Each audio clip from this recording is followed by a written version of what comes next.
Urapakkam greater city Lions சங்கம் மற்றும் ஊரப்பாக்கம் அனைத்து வியாபாரிகள் நலசங்கம் மற்றும் சங்கர நேத்ராலயா கண் மருத்துவமனை இணைந்து நடத்திய இலவச கண்புரை பரிசோதனை முகாம் நடைபெற்றது.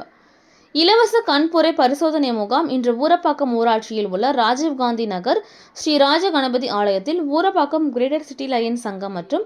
ஊரப்பாக்கம் அனைத்து வியாபாரிகள் நலசங்கம் மற்றும் சங்கர நேத்ராலயா கண் மருத்துவமனை இணைந்து நடத்திய இலவச கண்புரை பரிசோதனை முகாம் நடைபெற்றது. இதில் சிறப்பு அழைப்பாளர்களாக ஊரப்பாக்கம் ஊராட்சி மன்ற தலைவர் திருமதி பவானி கார்த்திக்,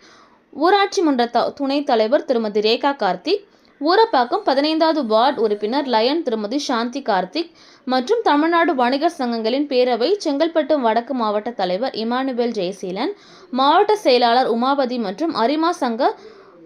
முதல் துணை ஆளுநர் லயன் திருமதி அம்சவல்லி அவர்கள், மண்டல தலைவர் லயன் குமார் அவர்கள், வட்டார தலைவர் லயன் ராமநாராயணன் அவர்கள், மாவட்ட தலைவர் லயன் திருமதி பாண்டியலட்சுமி அவர்கள் மற்றும் ஊரப்பாக்கம் கிரேட்டர் சிட்டி லயன் சங்கத்தின் தலைவர் லயன் கார்த்திக், செயலாளர் லயன் ஜான்சன் பால், பொருளாளர் லயன் சரவணன், துணைத் தலைவர் லயன் கோபாலகிருஷ்ணன், ஊரப்பாக்கம் அனைத்து வியாபாரிகள் நலசங்க தலைவர் லயன் திரு கார்த்திக், செயலாளர் ராஜா, பொருளாளர் சிராஜீதீன் மற்றும் கௌரவ தலைவர் அன்பழகன் மற்றும் அனைத்து சங்க நிர்வாகிகள், பொதுமக்கள் என பலர் கலந்து கொண்டனர். இதில் 100க்கும் மேற்பட்ட மக்கள் கண்புரை அறுவை சிகிச்சைக்கு தேர்வு செய்யப்பட்டு சிகிச்சை வழங்க ஏற்பாடுகள் செய்யப்பட்டது.